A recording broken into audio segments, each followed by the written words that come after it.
I'm Tony. Welcome. Shel, Talmy, producer for The Who, the Kinks, and David Bowie, has died at the age of 87. Shel Talmy, the music producer behind classics such as The Kinks' You Really Got Me, and The Who's My Generation, has died at age 87. Even the briefest survey of the most essential pop and rock recordings of the 1960s would need to include something that Shel Talmy has produced. That in itself is an incredibly meaningful legacy. Talmy was truly a one-off. He visited the UK in 1962 for a holiday and to speculatively inquire about the production work, and ended up helming some of the most well-loved pop and rock music of the era. He was hired by Decca Records, a label he joined under false pretenses. I said, I am arguably the greatest thing since sliced bread was invented, and reeled off a whole string of hits I hadn't done.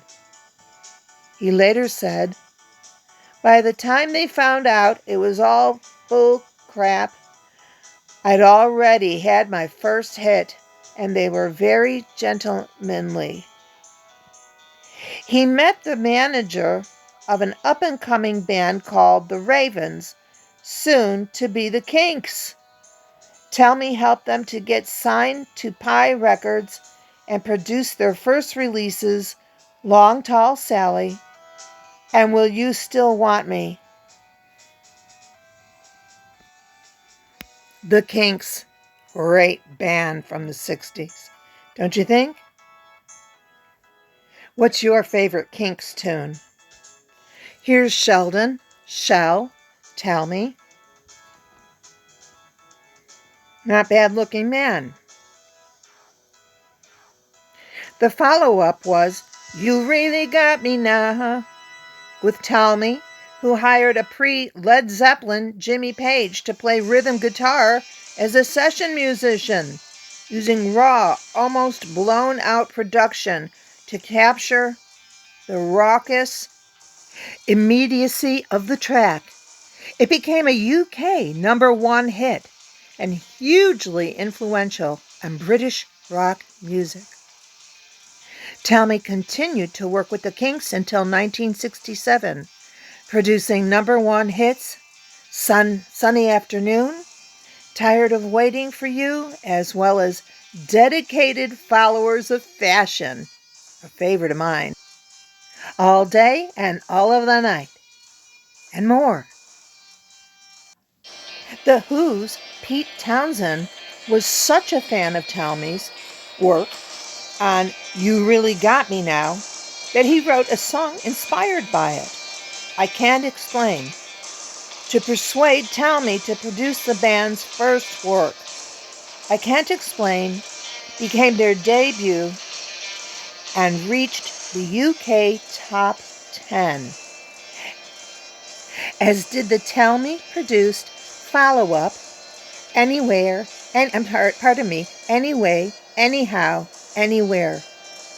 But it was the third single, My Generation, that became the band's big breakthrough and an era-defining statement of disaffection. Again, Talmy gave it a raw, almost punkish feel to match the lyrics' snubbing of convention. Talmy also produced The Kids Are All Right, a commercial flop on release, now seen as a Who classic, as well as the album My Generation, which contained those singles as well as other Townsend originals and covers of James Brown and Bo Diddley. but a dispute with the manager and producer Kit Lambert led to a breakdown of the working relationship. That always happens, doesn't it? Such a shame.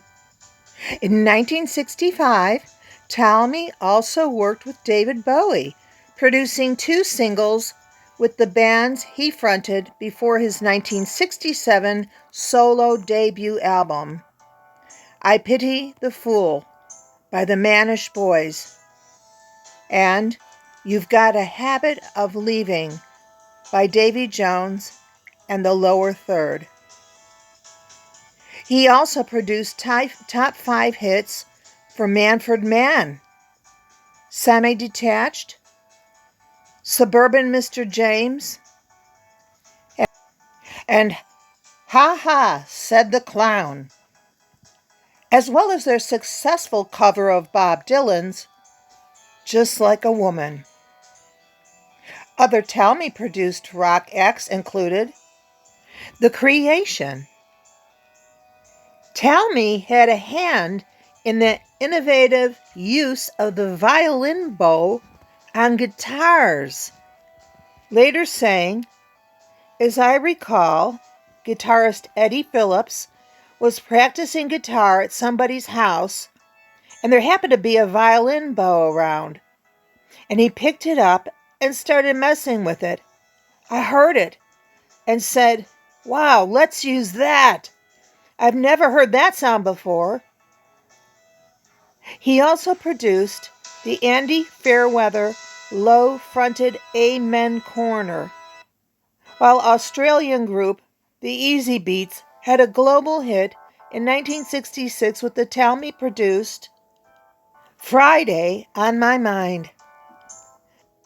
Talmy also had a hand in landmark albums from the British 60s folk revival, including the first 3 Pentangle LPs and 2 by Roy Harper. Wow, folk music's a far cry from The Who. After a phenomenal work rate during the 1960s, Talmy returned to the United States. And I forget to mention earlier that he was an American. From Chicago, just like me. Anyways, he mostly stopped producing after becoming jaded with the music industry. To quote, the early 70s went through a very fallow period. It was not the same music scene. Everything started getting corporate. He had occasional production credits later in life for acts such as Coven, Coven, Vicki Brown, and the Fuzztones. Here's a picture of Mr. Talmy, hard at work. Born 11th of August 1937 in Chicago, and just died the other day, 2004. Here's The Who. In a previous video, you might have saw that I met Roger Daltrey and had a beer with him. Mr. Talmy was born the 11th of August 1937 in Chicago and died 13th of November 2024, aged 87. His full name was Sheldon Talmy. His songwriting partners were Lightning Hopkins and John Mark.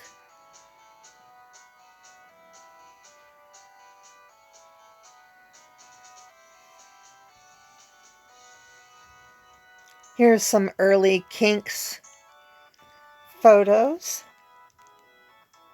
Ray Davies.